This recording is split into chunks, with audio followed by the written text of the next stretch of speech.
Hey, welcome back, my friend. Now we're going to get into the ideal credit profile. Just looking at my iPad below since I'm away in Pittsburgh, PA, and just keeping track of all my thoughts so I can not ramble as much. But the ideal credit profile. This is ideal for what? Ideal for business funding as well as for mortgages, right? Because you want to make sure you have that perfect credit profile so that lenders would perceive you as attractive. I like to call it that Halle Berry credit.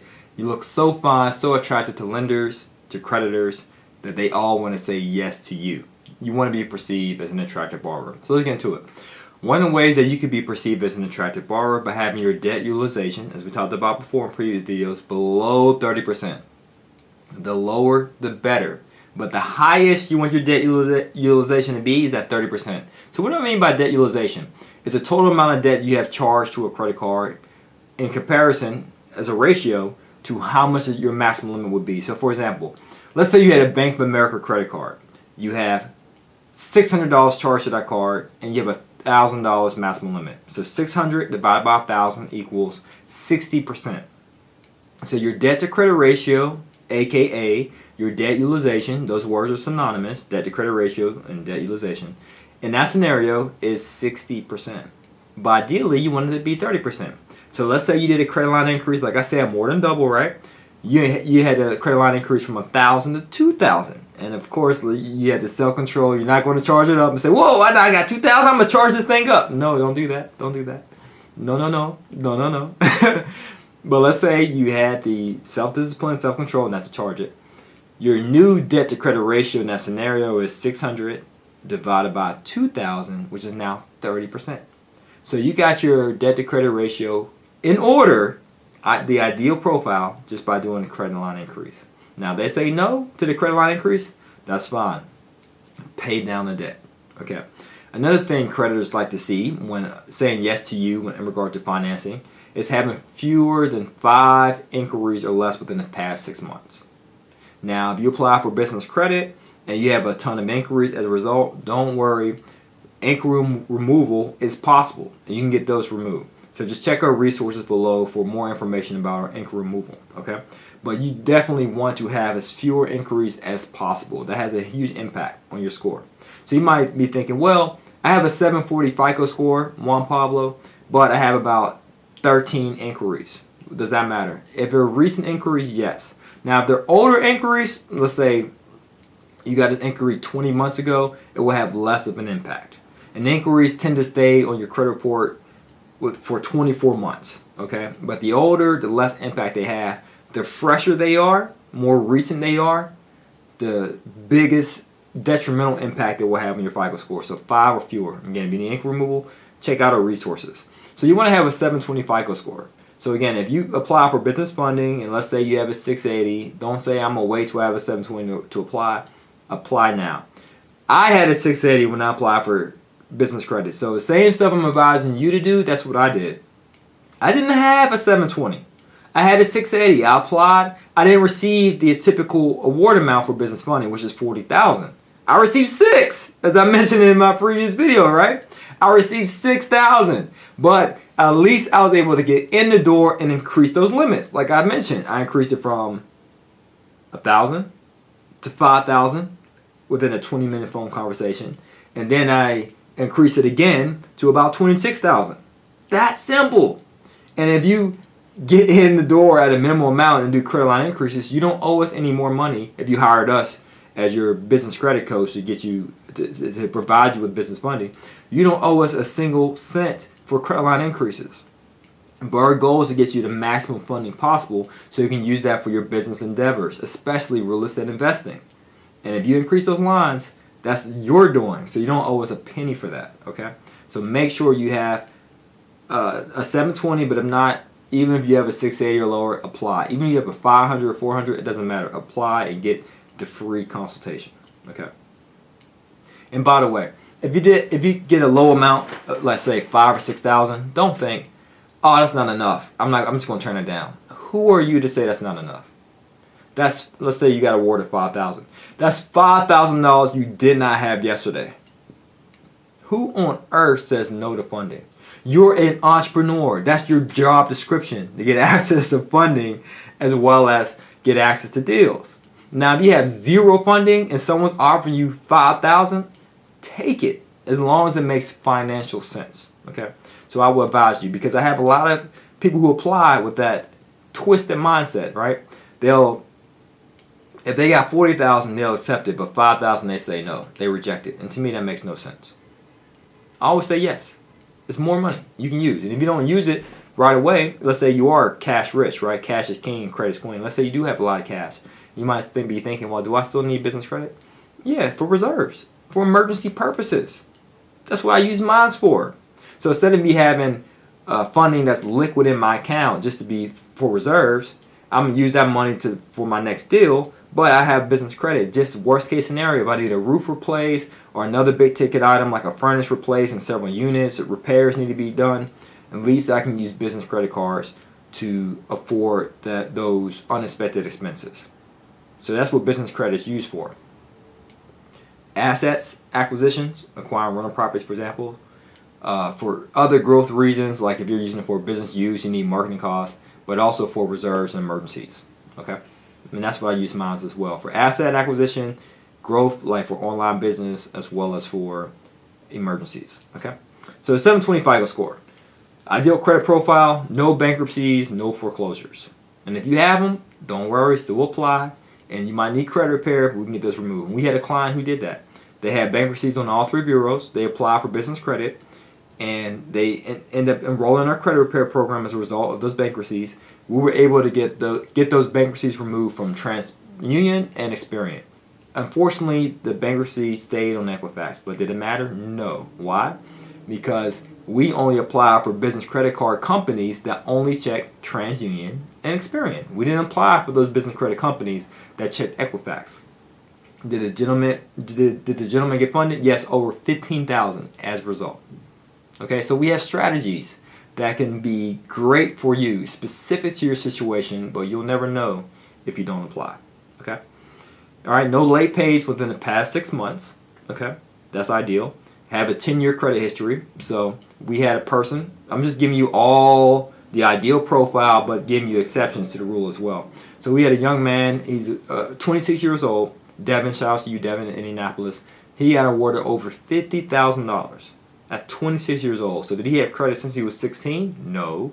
So a 10-year credit history is important, but if you have other factors that are strong, whether it's low debt utilization, no hard pulls, no hard inquiries within the past 6 months, that can make up for that credit history that you lack. And likewise, the reverse holds true too. You might have a long credit history. You might have 20 years. But you might say, hey, well, I don't have a strong enough debt to credit ratio. That's fine. Maybe that credit history can overcompensate for that debt to credit ratio that you lack. But you'll never know if you don't apply, right? So make sure you apply. All right, next thing I have here is the ideal credit profile from other lenders, right? They like to see, even the bureaus, this is how they like to rate you as a good borrower. You have 1 mortgage, 1 car loan, and 2 revolving accounts, meaning 2 credit cards. That's what they like to see. A mortgage in your name, an installment loan, like an auto loan, or just say you took a loan out on a computer. Once you pay it off, it's done. That's an installment loan. And 2 revolving accounts. 2 revolving accounts meaning 2 major credit cards, for example. Or a major credit card, department store credit card. That's what they like to see as their ideal profile. And no trade lines work for business credit. I get that question asked often. Hey, Juan Pablo, I'm at a 750. Will I qualify for business credit? We look at your credit report. Well, no, these are all trade lines. In order to qualify you for business credit, we look at primary accounts, meaning accounts that you applied for and they show up on your personal credit. Not if your mom applied for and added you as an authorized user, aka a trade line. Yes, it can boost your score. Yes, it will be beneficial towards personal financing, such as you're trying to get a, let's say maybe even a housing situation in which the landlord just checks your FICO score and they don't, have the business intellect to look at your credit report to see if it's a primary account. They just look at their FICO score. It can be beneficial for personal credit cards, but not business credit cards. Again, business credit cards are more stringent. Like I mentioned, in regard to the credit worthiness of a borrower, business credit is more stringent than mortgages. So meaning our underwriters, will look at everything and say, hey, this is a authorized user account because it says it on your credit report on Privacy Guard as well as creditchecktotal.com. So unfortunately, we don't take that into consideration. Okay, but you can use it for personal credit cards. But I advise you not to use personal credit cards for real estate investing. That was the mistake I made. I bought a house distressed. As I mentioned, I took a $7,500 loan from my car, did a cash out refinance, used that to purchase the property. It was a distressed house, single family here in Pittsburgh, right? The price was $10,000, but I put $7,500 from my car loan refinance, and the rest I used personal credit cards to purchase it. Just cashed them out, my personal credit cards, and to do the rehab. So I had about $30,000 all in. Got the appraised, about $30,000 to $40,000 all in. Got the property appraised. It was at $70,000. Went to the bank to do a cash out refinance. Got halted in my tracks. Why? Debt to credit ratio was too high. Debt utilization was too high. Debt to income ratio was too high. Because when you use personal credit cards, your debt utilization goes up.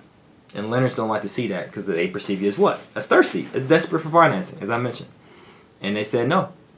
So then I had to wait a year in 2011. That's one of the reasons why I didn't do any deals in 2011. Because I had to get my debt to income ratio and debt to credit ratio in order. I had to pay down debt. I had to spend a year paying down the debt because I used all that debt to do repairs. And I wish I would have known, in hindsight, to use hard money. I ended up using hard money later, like 4 deals later. But at that time, I just wasn't privy to hard money. We'll get into that stuff later, all right? So just hold your horses. We're still talking about your personal finances to make sure that's pretty before we get into real estate. You got to get your house in order, right? You got to clean your yard out before you build on that foundation, okay? So prepare your fields and then build your house, build your empire. Got it? Good. All right, so that's what happened with me. So I used personal credit cards, and it does not work. It could work if you're flipping a property, but I still don't advise you to do so. It could work using personal credit cards if you're wholesaling for a marketing campaign, but I still advise you to use business credit. Okay? You cannot escape the fact that you need to keep your personal credit looking as pretty as possible. Okay? So a 10-year credit history, 1 mortgage, 1 auto loan, 2 revolving credit cards looks great. No trade lines. Again, if you don't satisfy the ideal profile, no worries. You can still do real estate. Just wanted you to keep that in mind. So if your credit is like below a 500, you have a lot of negative items, a wrong credit repair, that's cool. But you can get started in real estate. You can do wholesaling, as I mentioned. You can do lease options and many other creative financing tools. Just stay tuned for those videos. But I still want you to go over some material. Don't skip this stuff. If I tell you to fill out your personal financial statement, order your credit report, apply for credit repair, do this, do that, do it. Okay, it's important for your personal credit to look pretty. Don't continue to sweep that under the rug and try to work around it. No, tackle this thing head on. Get your credit looking good. But until it's fixed and looking pretty, a 720 FICO score and so forth, still focus on accumulating properties using creative financing. Okay, just dish the ball to us for credit repair, so that way, or for business funding even, so that way you can get started in closing deal after deal after deal after deal. Got it? I do the same thing. I have my own board of advisors. Okay, even now, if I get a collection, I'm not repairing my own credit. I'm gonna have someone on my team do it. For business funding, I'm not gonna apply for a credit card by myself. I'm gonna have my team do it. I'm not gonna try to research the real estate laws in a certain market. I'm going to have an attorney do it. Someone on my team to do it. I'm not going to be driving around driving for dollars. I'm not saying it doesn't work. It does work. Or send out a direct mail campaign, a yellow letter, and just mail it out in the mail. I'm not going to do that. But I'm going to have someone on my team do it called a wholesaler or a real estate agent find me deals. Okay? I want you, my friend, to be the real estate entrepreneur. You focus on 2 most important responsibilities. What else again? What is it? You got it. Raising capital and getting access to deals. Oh, that's cool. The church outside is playing some nice music in the background this Sunday afternoon while I'm out of town, getting these videos done. And meeting with people on my team. I actually got to meet with my real estate agent soon, as well as a partner of mine as well. So that's what I want you to be doing. I'm reaching out to someone who got access to money, and I'm meeting with someone else who got access to deals. You got what I'm saying? Today even. No fabrication, no exaggeration. That's what I'm doing today. Hence the reason why I got this check right here and I'm meeting with my real estate agent in less than an hour. Okay, so just keep that in mind. You can still do real estate with or without credit, with or without cash.